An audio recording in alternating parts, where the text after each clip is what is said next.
এই গরমকালে শীতকালের মতো আমাদের গোলাপ গাছে প্রচুর কুড়ি আসবে।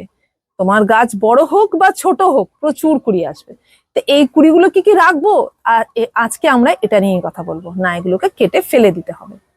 তো চলো, নমস্কার বন্ধুরা, আমি অনি, আর তোমাদের সবাইকে অক্সিজেন গার্ডেন কর্নার বাংলায় অনেক অনেক স্বাগত জানাই।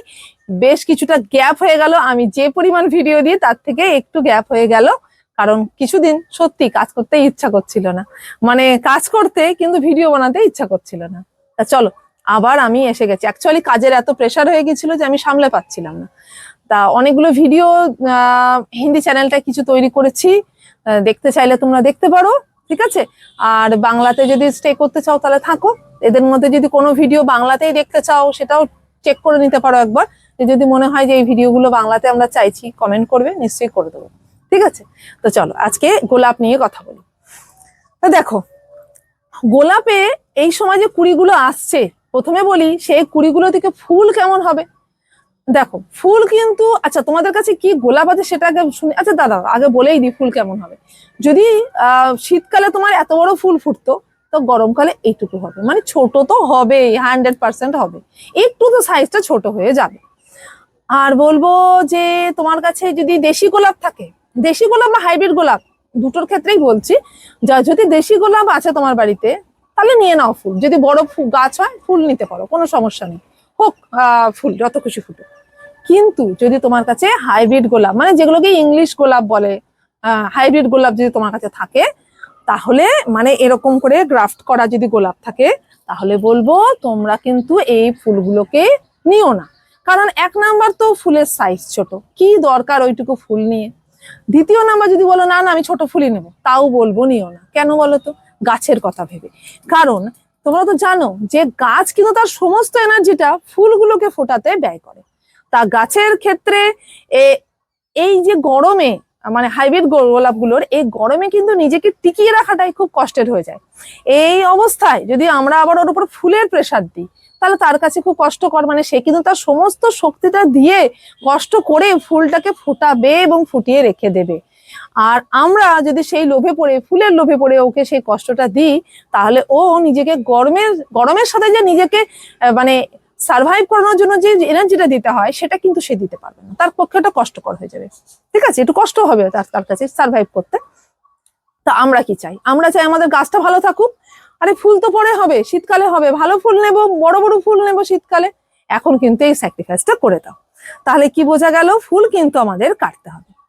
এবার তোমরা আমার গাছটাকে ভালো করে লক্ষ্য করো। দেখো এইখানে কিন্তু এই পয়েন্টটা দেখো, আমি কিন্তু ফুলটাকে কেটে দিয়েছি, দেখছো তো? আর মানে ফুল না, সরি, মানে কুড়িটাকে কেটে দিয়েছি।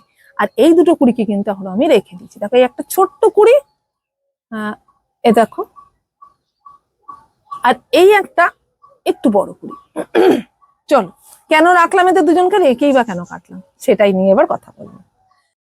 দেখো সবার প্রথমে দেখো গাছটায় তিনটে কুড়ি আছে, 1 নাম্বার, 2 নাম্বার, 3 নাম্বার যদি আমি বলি, তাহলে দেখো প্রথমে ছোটটা দেখো, একদম ছোটটা, তারপরে মাঝারিটা একটু বড়, তারপরে এটা কিন্তু বেশ বড়। তা এই যে ছোট কুড়িটা আর এই কুড়িটা, এই দুটোকে কিন্তু আমি কাটবো না। আর এই যে রং দেখা যাচ্ছে দেখো, সাদা রঙের একটা হালকা গোলাপি রঙের ফুলটা, তো এই রংটা দেখো দেখা যাচ্ছে ওই কুড়িটা, 3 নাম্বার কুড়িটাই কিন্তু রংটা দেখা যাচ্ছে। যেই রংটা ফুটে উঠেছে সেই কুড়িটাই কিন্তু কাটবো। যাদের মধ্যে রং দেখা যাচ্ছে না ওদেরকে কিন্তু কাটবো না। কাটবো তো অবশ্যই, মানে যখন আবার এগুলো তো ওই 3 নাম্বার কুড়ির মতো স্টেজ হবে তখন কাটবো, মানে রং দেখা গেলে তবেই আমি গাছটা থেকে ফুলটাকে আলাদা করবো। দেখে নাও ভালো করে, ঠিক এই স্টেজটা চাই। এদের দুজনের সেই স্টেজে এখনো আসার সময় হয়নি। দ্বিতীয় কুড়িটা তো চলে আসবে 1-2 দিনের মধ্যে, কিন্তু প্রথম কুড়িটা আসতে দেরি আছে বেশ। এবারে কিন্তু একটু ফাঞ্জিসাইড লাগাতে হবে, যেখানে কেটেছি অবশ্যই কাটার পরে ফাঞ্জিসাইডটা কিন্তু ভুললে হবে না। আর তারপরে দেখবে গাছের গ্রাফটিং পয়েন্টের নিচে যদি কোনো ডাল থাকে তাহলে সেটাকে কিন্তু অবশ্যই কেটে দেবে। তাহলে কুড়িকে কোন অবস্থায় কাটতে হবে সেটা দেখালাম, যখন একটু রং এসে যাবে। এইবার কেন করলাম, আমি ছোট কুড়িকে কেটে দিলেই তো গাছের এনার্জিটা আরো বেঁচে যেত, তাই না? হ্যাঁ অবশ্যই বাঁচতো গাছের এনার্জি, এটা একদম সত্যি কথা। কিন্তু একটা সমস্যা হতো, কি বলতো? দেখো এবার গাছ নিয়ে একটু সাইন্টিফিক্যালি, মানে এদের বায়োলজিক্যাল ব্যাপারটা একটু বলি। গাছের ডালে, ডগাতে, গাছে যখন নতুন নতুন পাতা আসে বা নতুন নতুন কুড়ি আসে, তখন একটা গ্রোথ হরমোন থাকে। সেই গ্রোথ হরমোনটা এই ফুলের কুড়িটাকেও কিন্তু বাড়াচ্ছে, আবার কিন্তু সে নতুন নতুন ডাল পাতা এগুলো বাড়াচ্ছে, সমস্ত বডির মধ্যে কিন্তু সেটা অ্যাক্টিভ থাকছে। ঠিক আছে, যখন গাছে গ্রোথ হচ্ছে, গরমে দারুণ গ্রোথ হচ্ছে, দারুণ বলতে কি এখন একটু কষ্ট হচ্ছে গ্রোথ হতে, এই বর্ষাকালে দেখবে খুব সুন্দর গ্রোথ হবে। ঠিক আছে, একদম তো শীতকালটা খুবই ভালোবাসে, কিন্তু এই সময় কিন্তু ভালো গ্রোথ হবে গাছে। ঠিক আছে, কিন্তু গরমের গ্রোথটাকে নিয়ে আমি চিন্তাই করবো না, আমি চাইবই না গাছটা বাড়ুক। কেন বলো তো? কারণ গ্রোথ নিতে গেলেও তুমি ভাববে যে এবার কি কথা বলছে। হ্যাঁ, একদম ঠিক কথা। গাছে যদি এখন আমি গ্রোথের জন্য গাছকে পুশ করি, তাহলে গাছ কিন্তু আবার সেই কথা এনার্জিটাকে কিন্তু গ্রোথের দিকে দিয়ে দেবে। আর যদি ফুলের দিকে পুশ করি তাহলে তো কথাই নেই, ফুলটাই ফোটাবে গায়ের জোর দিয়ে। আর যদি গ্রোথটা পুশ করি তাহলেও কিন্তু হবে। এবার তুমি বলবে আমি তো ফুলটা কেটেই দিলাম, তাহলে তাহলে কি আমি গ্রোথটাকে কি গাছটাকে আটকে রাখবো নাকি? হ্যাঁ, গাছটাকে আমি আটকেই রাখবো গ্রোথ না হওয়ার জন্য। কিভাবে বলো তো? দেখো, যখন এইটুকু কুড়িটা ফুটছে তখন এখানে কিন্তু গ্রোথ হরমোন কাজ করছে যে এটা কুড়িটাকে বড় করতে হবে। ঠিক আছে, গ্রোথ হচ্ছে, হলো। এরপরে যখন এই যে কুড়ির যখন রং দেখা যাবে, কুড়িতে যখন রং এসে যাবে, দেখো এই কুড়িটা আসবো আসবো করছে, প্রায় ফেটেই গেছে, এটাকেও কিন্তু কাটাই যায়, তবে আমি আর একটা দুটো দিন পরে কাটবো, আর একটু ক্লিয়ার হতে দাও, ওই জন্য ওয়েট করছি। তো যখন রং দেখা যাবে তখন কি কেস হয়? তখন কি হয়, গ্রোথ হরমোন কিন্তু কাজ করা ওখানে বন্ধ করে দেয়, মানে ওকে কিন্তু আর কুড়িটাকে বাড়াতে হবে না। ও কি করবে এবার? শুধু ফুলটাকে ফোটানোর জন্য যে শক্তিটা আছে সেইটা কাজে লাগাবে, মানে শক্তি দিয়ে ফুলটাকে ফোটাবে, শুধু ওকে ধরে রাখবে, ওর মধ্যে ফুটিয়ে ফুটিয়ে ধরে রাখবে। এইটা তখন হবে গাছের ফোকাস। এইবার আমি ওই ফোকাসের টাইমে ওকে কেটে দিলাম, তাহলে ওর কাছে কিন্তু গ্রোথ হরমোন নেই এই বলতে যে কুড়িটাকে তোমাকে বড় করতে হবে।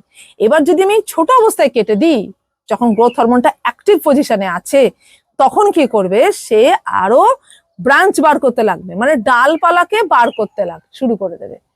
ব্যাস, এই অবস্থাটাতে নতুন নতুন ডাল এলে, আচ্ছা ভাই নতুন নতুন ডাল এলে সমস্যা কি সেটা বলি।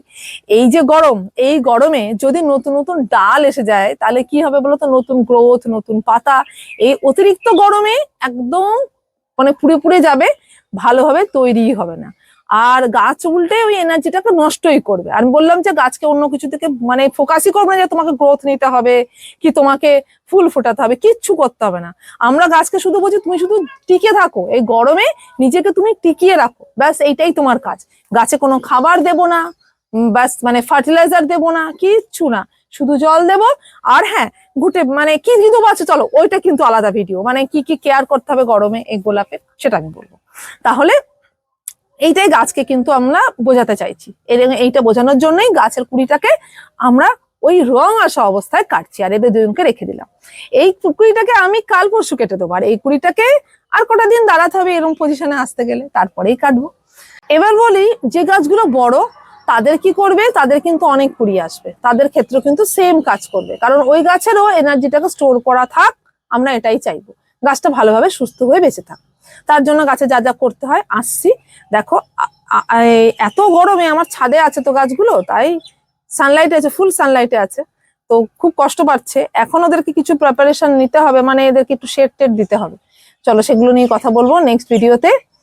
হ্যাঁ, অনেকের কাছে শুনবে তোমরা যে শেড দিতে নেই গাছে, আমিও শুনেছিলাম, কিন্তু আমি দিয়ে দেখছি আমার গাছের ক্ষতি হচ্ছে, মানে রেখে রোদ্রে রেখে দেখছি ক্ষতি হচ্ছে, পাতাগুলো পুড়ে পুড়ে যাচ্ছে, তাই আমি এদেরকে একটু শেড দেবো। কারণ আমি আগের বারও দিয়েছিলাম, দিয়ে ভালো ছিল আমার গাছগুলো, আর এবারও আমি তাই করবো, ছোট গাছের তো করবোই, বড় গাছেরও করবো। তো চলো তোমাদের সাথে সেগুলো নিয়ে নেক্সট ভিডিওতে আলোচনা করব। আজকের মতো আসি, কেমন লাগলো আজকের ভিডিওটা কমেন্ট করতে কিন্তু ভুলবে না, ভালো লাগলে কিন্তু অবশ্যই একটা লাইক দেবে, এই রিকোয়েস্ট আমি করব। কারণ লাইক সেবন্ত ভাবে না পেলে না ভিডিও করতে, সিরিয়াসলি বলছি, একদম ভালো লাগে না। আর তোমাদের যদি কোনো ভিডিওতে কোনো জায়গাতে কিছু প্রশ্ন থাকে নিশ্চয়ই কমেন্ট করবে, ভালো লাগবে আমার, আমি সে প্রশ্নের উত্তর দেবো, এবং তার উপরে যদি দরকার হয় ভিডিও বানিয়ে দেবো।